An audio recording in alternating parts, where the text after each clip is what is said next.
Good morning, students.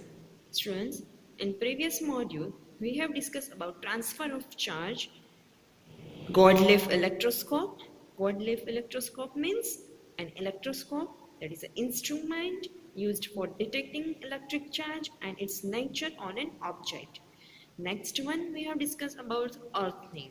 Earthing means transfer of electric charge from charged body to earth. Next, we have studied about uses of gold electroscope. Gold electroscope का use कहाँ पे किया जाता है? Detection के लिए, detection of charge and nature of charge, right? Today we are going to study about flow of electric charge, that is electric current, story of lightning and thunder, and harmful effect of lightning and safety measurement during lightning and thunder. Let's start with the flow of electric charge, electric current. Most practical application of electricity involve a flow of charge from one point to another. ज़्यादातर practical application में electricity means charge ट्रांसफ्लो हो रहा है, electron movement कर रहा है. The flow of charge is described in terms of electric current. The flow of जो charge है, ठीक है, तो हम हमारे लैंग्वेज में क्या उसको बोलते हैं? Electric current. करंट पास हो रहा है. We know that water flow from higher to lower level irrespective of the quantity of water containing two container placed at two different level. It flow till the level of water in both container becomes same, right? जैसे temperature higher to lower movement होता है, right, heat का, same वैसे ही water का भी क्या होता है? Higher to lower. अगर दो बॉल है जिसमें डिफरेंट डिफरेंट लेवल का वाटर है, ठीक है, तो वो obviously high to lower level तक मूवमेंट होगा, राइट. जब कब तक मूवमेंट होगा? जब तक दोनों कंटेनर में इक्वल अमाउंट में पानी ना फिलअप हो जाए, तब तक वो मूवमेंट करेगा हाई टू लो, राइट. जैसे हीट का टेम्परेचर में हमने चैप्टर नंबर 4 में स्टडी किया था 7th स्टैंडर्ड में, राइट, कि वो हायर टू लोअर टेम्परेचर में हीट मूवमेंट करती है. Similarly, when a charged object is connected to the uncharged object through a conductor, the electric current flow until two objects are equally charged. Same वैसे charged object को connect करते हैं uncharged object through a conductor, तो electric current flow होता है, right, to object में से. और कब तक फ्लो होता है? जब तक दोनों ऑब्जेक्ट इक्वली चार्ज ना हो जाए. To make electric current moves continuously in a wire, you need an electric cell or generator. Next is story of lightning. In 1752, on a dark June afternoon in Philadelphia, the 46-year-old Benjamin Franklin, American scientist, decided to fly a kite with the help of its son William. American scientist है Benjamin Franklin. जून में afternoon के दौरान उसने ऐसा decide किया, उसको fly क्या कर काइट है वो फ्लाइंग करनी थी. और उसने किसकी हेल्प ली? उसके सन की, William. He attached his kite to a silk string. और उसने उसकी काइट को किसके साथ अटैच किया? सिल्क थ्रेड के साथ. Tying the iron key at the other end. और जो सिल्क थ्रेड था उसको अदर एंड पे किसको टाई किया? आयरन की को. Next then tie thin metal wire to the key. And key को किससे टाई किया? मेटल वायर से. And inserted the wire into Leyden jar. और वो जो वायर है जिसे की को टाई किया था, ठीक है, उसको किसके अंदर डाल दिया? Leyden jar. Leyden jar means a glass jar with metal foil inside and outside. तो ऐसी टाइप की लेडन जार है, उसके अंदर डाल दिया. Containing for storing electric charge. वो किसके लिए वहाँ पे रखा है? इलेक्ट्रिक चार्ज को स्टोर करने के लिए.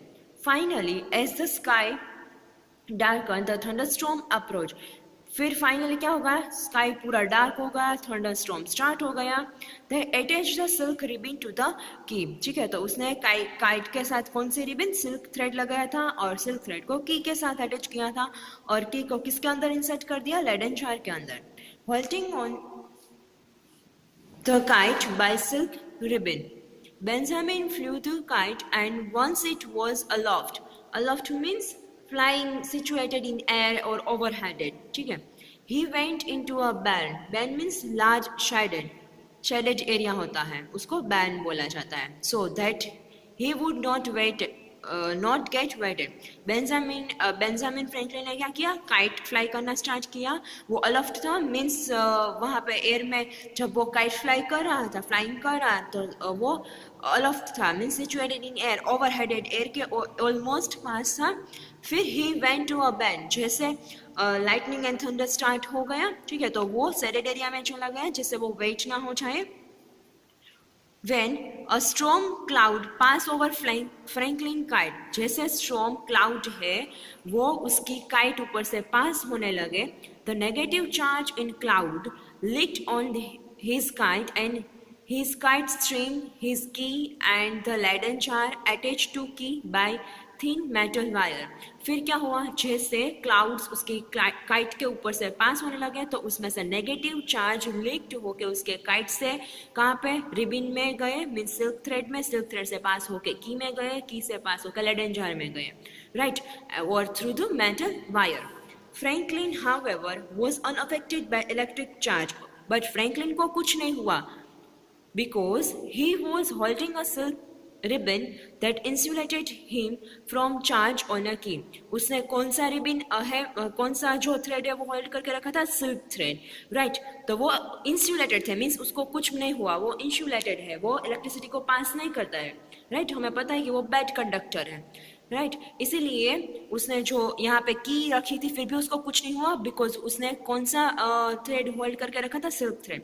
तो वो बैड कंडक्टर है, इसलिए उसको कुछ नहीं हुआ. When Franklin touched the key, but जब फ्रैंकलिन ने की को टच किया, he received a shock, तो उसको शॉक लगा, because negative charge in the key were so strong attract to the positive charge in his body that a spark jumped from key to his hand. तो क्या हुआ, क्योंकि कौन सा charge transfer हुआ था, नेगेटिव चार्ज ट्रांसफर हुआ था. तो जैसे उसने की को टच किया तो उसने उसकी बॉडी में से पॉजिटिव चार्ज को अट्रैक्ट किया, राइट. तो वो जो नेगेटिव चार्ज है वो जंप जो की में प्रेजेंट थे उसने डायरेक्टली हम उसकी बॉडी में जो पॉजिटिव चार्ज है उसको अट्रैक्ट किया, इसलिए उसको शॉक लगा. Franklin experiment successfully shows that lightning was actually static electricity. Franklin का जो एक्सपेरिमेंट था वो एक्चुअली सक्सेसफुल रहा और उसने ये देखा कि एक्चुअली जो लाइटनिंग है उसमें जो चार्ज ट्रांसफर होते हैं वो एक्चुअली स्टैटिक इलेक्ट्रिसिटी है. Static electricity means static electricity is a result of an imbalance between negative and positive charge in an object. दो ऑब्जेक्ट में इनबैलेंस होता है नेगेटिव पॉजिटिव चार्ज का. This charge can build up on a surface of an object, और ये charge object के surface पे build up हो जाता है until they find a way to be released or discharged. वो जब वो कब तक सरफेस पे बिल्ड हो जाता है, जब तक उसको पर्टिकुलर वेज नहीं मिलता है रिलीज होने का या डिस्चार्ज होने का, तब तक वो ऑब्जेक्ट की सरफेस पे बिल्ड हो जाता है, right. The rubbing of a certain material against the one another, certain material, दो मटेरियल उसको रब करोगे, ठीक है, एक दूसरे के साथ, कैन चार्ज ट्रांसफर और इलेक्ट्रॉन फिर ट्रांसफर हो जाता है, राइट. उसको बोला जाता है static electricity. Static electricity in simple word you can say that दो ऑब्जेक्ट में इनबैलेंस होता है पॉजिटिव नेगेटिव चार्ज का और फिर वो सरफेस पे ऊपर बिल्ड हो जाता है अनटिल जब तक उसको रिलीज या डिस्चार्ज होने का पर्टिकुलर वे नहीं मिलता है, राइट. तो उसको बोला जाता है static electricity. Franklin realized that this form of electricity would be charged over a conductor and pass into the ground. He invented lightning rod and lightning conductor, providing a lightning and alternative path to the earth. फिर Franklin ने realise किया तो electricity का form है, ठीक है, जो electricity जो इलेक्ट्रिकल एनर्जी के फॉर्म में है वो जो कंडक्टर से चार्ज होके फिर ग्राउंड में पास हो सकती है, इसलिए उसने इन्वेंट किया रोड का एंड लाइटनिंग कंडक्टर का, राइट. नेक्स्ट एक इंफॉर्मेशन दी है, Franklin was actually lucky to have survive after his experiment. का several other scientists who performed same experiment who were electrocuted. It means that कि फ्रैंकलिन एक्चुअली लकी थे कि उस एक्सपेरिमेंट के बाद वो सर्वाइव कर रहे हैं, बट कुछ साइंटिस्ट ने ऐसे ही एक्सपेरिमेंट किए तो उसको इंजरीज हुई या वो तो किल हो गए, right. Later in Franklin's life, lightning struck his own house but his lightning conductor saved it from a burning. Actually lightning जो लाइट होता है थंडरस्टॉर्म के साथ जो लाइटनिंग होता है, लाइट हम ऐसे बोलते हैं बिजली गिरती है, तो एक्चुअली उसके घर के ऊपर बिजली गिरी बट उसके हाउस को कुछ भी नहीं हुआ बिकॉज उसने लाइटनिंग कंडक्टर रखा था जिससे वो बच गया, right. Next one, lightning and thunder. Cloud contain tiny crystal of ice and droplets of water that moves against one another. जब lightning and thunderstorm होता है, actually cloud क्या है? Crystal of ice and droplets of water. वो एक दूसरे के against movement करता है. This cause a huge amount of large to build up in a clouds. इसीलिए water current movement होने की वजह से charge क्या होता है? Build up होता है cloud में. Ordinarily, nothing happens due to charge built up because air does not conduct charge from cloud. Ordinarily, generally कुछ नहीं होता है normal condition में because जो air है वो bad conductor है इसलिए वो charge को transfer नहीं कर सकती है. But water droplets इतने बढ़ जाते हैं, charges cloud में इतने बढ़ जाते हैं, तब ये सारी चीज़ें happen होती है. But when accumulation of charge is large enough, but cloud में इतने ज़्यादा charge accumulate कर जाते हैं, the wind bring the cloud close together. और फिर पवन की वजह से, air की वजह से cloud है वो एक दूसरे से पास में आते हैं.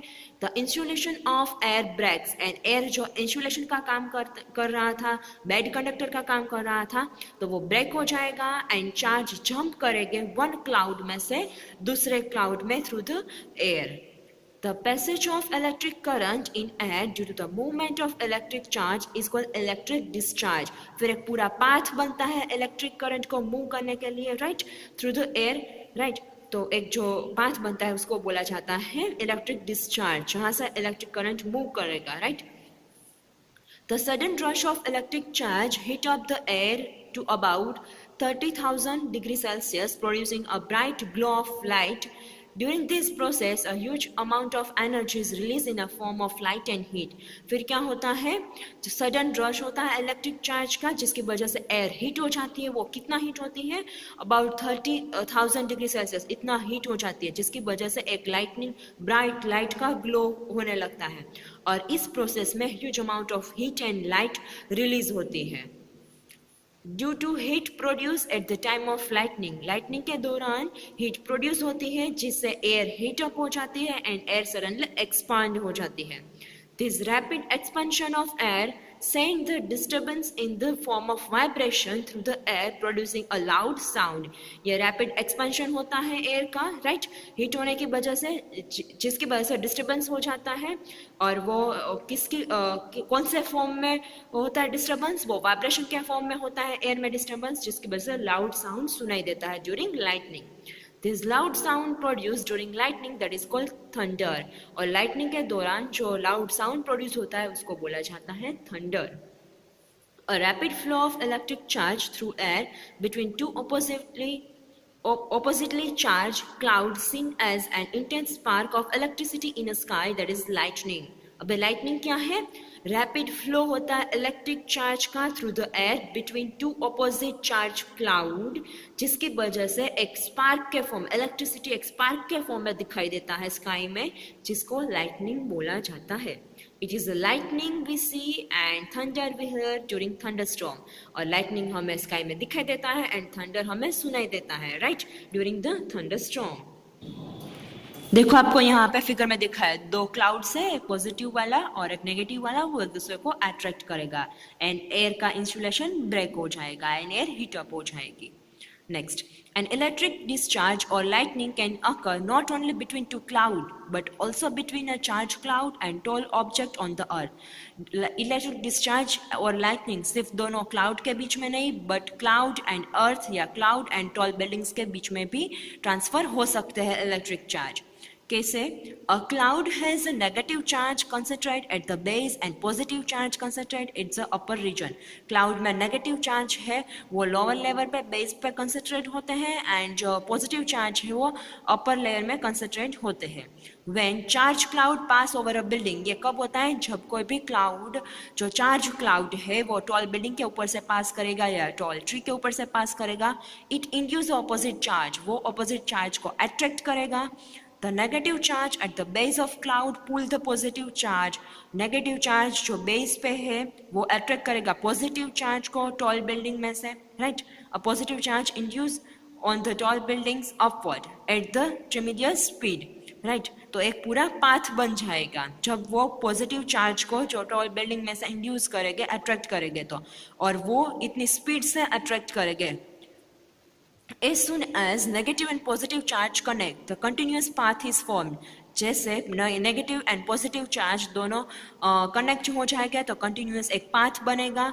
The cloud to a tall building, cloud से टॉल बिल्डिंग तक, और a tree on the ground, या तो क्लाउड एंड ट्री में, राइट, ग्राउंड पे. तो एक पूरा एक कंटिन्यूस पाथ बन जाता है जब positive and negative charge connect हो गए दोनों अट्रैक्ट करने के बाद. The large amount of negative charge accumulated in the cloud rush down this path, giving rise to an electric discharge in a form of lightning strike. फिर क्या होता है, जो नेगेटिव चार्ज है एक्यूमुलेट हुए होते हैं जो क्लाउड में, वो कहाँ पे नीचे आ जाते हैं, जो इलेक्ट्रिक डिस्चार्ज हो जाता है, राइट. उसने पॉजिटिव चार्ज को अट्रैक्ट किया तो एक पूरा पाथ बन जाता है. देखो, this give rise to electric discharge in a form of lightning strike. तो हमें लाइटनिंग स्ट्राइक के फॉर्म में एक पूरा पाथ दिखाई देने लगता है. हम ऐसे बोलते हैं बिजली गिरती है, तो यही रीज़न होता है कि वो अट्रैक्ट करता है. देखो यहाँ पे ये क्लाउड के नेगेटिव चार्ज है, राइट, उसके बेस पे, और पॉजिटिव चार्ज टॉल बिल्डिंग और ट्री से अट्रैक्ट हो गए तो एक पूरा पाथ बन जाएगा जिससे वो पूरा, हम ऐसे बोलते हैं बिजली गिरती है, तो पूरा एक लाइटनिंग स्ट्राइक के फॉर्म में हमें दिखाई देगा. इट मीन्स कि ये क्या हुआ, इलेक्ट्रिक डिस्चार्ज हुआ, राइट, क्लाउड में से टॉल बिल्डिंग या टॉल ट्री में. When electric charge flows between charged cloud and tall building on the earth, we say lightning has struck in the form of lightning strike. आपको क्या दिखा है, when electric charge flows between charged cloud, जब electric charge flows होगे charge cloud से tall building में, we can say that lightning has struck. तो lightning struck होगा, मीन स्ट्राइक होगा, और वो कौन से फॉर्म में हमें दिखाई देगा, लाइटनिंग स्ट्राइक के फॉर्म में, बिजली के फॉर्म में हमें दिखाई देगा. जैसे बिजली कैसे गिरती है तो वैसे दोनों के बीच में पाथ बन जाएगा, तो वो चार्ज ट्रांसफर होगा तो हमें वो स्ट्राइक होगा, राइट. तो वो पूरा क्लाउड का जो चार्ज है वो टॉल बिल्डिंग में जो पॉजिटिव चार्ज था उसको अट्रैक्ट किया और वो उसके साथ स्ट्राइक होगा और हमें बिजली के फॉर्म में, बिजली जैसे गिरती है उसके फॉर्म में, लाइटनिंग स्ट्राइक के फॉर्म में दिखाई देगा. In hilly area, clouds are comparatively closer to the ground than in the plain. Therefore, lightning strikes are more frequently in hilly area. Generally, plain के comparison में जो tallest जो object है, ठीक है, trees है, buildings है, तो वहाँ पे एक point रहता है attract करने के लिए cloud को, right, in comparison to plain area. Next, harmful effect of lightning. Lightning से क्या क्या हार्मफुल इफेक्ट होती हैं. A lightning strike generate a huge amount of electric discharge. Lightning strike, बिजली स्ट्राइक होने की वजह से ह्यूज अमाउंट में इलेक्ट्रिक चार्ज है वो जनरेट होते हैं. The lightning bolt has a temperature of about 30,000 degree Celsius. और ये जो लाइटनिंग से ह्यूज अमाउंट में एनर्जी रिलीज होती है तो उसका टेम्परेचर 30,000 डिग्री सेल्सियस होता है almost. It can cause the following effect. First one, it can cause a fire and shatter buildings, resulting in the lot of destruction and damage to the property. जिसकी वजह से building में आग लग सकती है, lots of destruction and damage होता है बिल्डिंग्स में. It can burn trees and cause a forest fire. अगर क्लाउड एंड ट्री के बीच में होता है तो ट्री भी बर्न हो सकते हैं. अगर फॉरेस्ट में है तो फॉरेस्ट में आग भी लग सकती है. It injuries and sometimes even kill animals and human beings instantly. और ये अगर क्लाउड्स एंड ह्यूमन बींग्स या एनिमल्स के बीच में होगा, क्योंकि हमारे बॉडी में भी इलेक्ट्रॉन पास होते हैं, राइट, पॉजिटिव नेगेटिव चार्ज पास होता है. हमने अभी फ्रैंकलिन का एग्जांपल देखा, राइट, ठीक है, तो वो हमारे ऊपर गिरेगी तो इवन एनिमल्स किल भी हो सकते हैं और ह्यूमन बींग को इंजरी भी हो. Next one, a lightning conductor. A lightning conductor is a device that fixed on the top of tall building to protect them from a damage due to lightning. Lightning conductor एक ऐसा device है जो building के top पे रखा जाता है, लगाया जाता है, जो बिल्डिंग को लाइटनिंग से प्रोटेक्ट करता है. It consists of a long lightning rod of iron or copper with a number of sharp spikes at the top end. यहाँ पे क्या होता है, जनरली ये जो आयरन और कॉपर का रोड होता है और नंबर ऑफ स्पाइक्स होते हैं उसके टॉप एंड पे. This rod run from top to bottom, और ये टॉप टू बॉटम एरिया पे रन होता है along the outer wall of tall buildings. Tall buildings की बाहर की वॉल पे से ये टॉप टू बॉटम ग्राउंड तक ये क्या होता है, अलोंग होता है, मीन्स रन करता है. टू प्रोटेक्टेड, जिसकी वजह से हम बिल्डिंग्स को ड्यूरिंग लाइटनिंग प्रोटेक्ट कर सकते हैं, राइट, इसीलिए लाइटनिंग कंडक्टर लगाया जाता है. The lower end of rod is connected to the metallic plate usually made up of copper that is buried deep into the earth to provide a good earth connection. And उसका जो lower and है वो generally metallic plate होती है, copper का बनाया होता है, जिसको अर्थ के अंदर ब्यूरिड किया जाता है, मीन्स उसके अंदर डाला जाता है, जिससे एक गुड कनेक्शन, एक पाथ है वो क्रिएट हो जाए. ठीक है, जब लाइटनिंग होती है, जब लाइटनिंग स्ट्राइक होती है तो सारा जो इलेक्ट्रिक चार्ज वो सारा पूरा ग्राउंड में चला जाए, इसीलिए ये जो कंडक्टर है, जो लाइटनिंग कंडक्टर है वो लगाया जाता है. When lightning strike, जब lightning strike होगी, the lightning conductor provide an easy path for the charge to pass through earth and thus protect the building. जैसे lightning strike होगी tall buildings के ऊपर, तो ये जो lightning conductor है वो एक path create करेगा, जिसकी वजह से सारे charges वो earth में चले जाए, जिससे building को protect हो जाए. In absence of such lightning conductor, the current from lightning will pass through a building, thereby causes a lots of damage to life and property. अगर यह कंडक्टर नहीं होगा तो जब लाइटनिंग स्ट्राइक होगा तो क्या होगा, लाइटनिंग बिल्डिंग में से पास होगा तो बिल्डिंग में आपको पता है ही सारी वायर्स प्रेजेंट होते हैं, मेटल्स की कुछ चीज़ें प्रेजेंट होती है, जिसकी वजह से लाइफ एंड प्रॉपर्टी को डैमेज हो जाता है, बिकॉज वो अट्रैक्ट करेंगे, right. Metal is a good conductor of electricity, right. तो इसीलिए बिल्डिंग को प्रोटेक्ट करने के लिए लाइटनिंग कंडक्टर रखा जाता है, राइट, जिससे हम लाइटनिंग स्ट्राइक जब भी बिजली गिरती है तो हम बिल्डिंग को प्रोटेक्ट कर सकें, राइट. नेक्स्ट देखेंगे safety measurement to be taken during lightning next module में.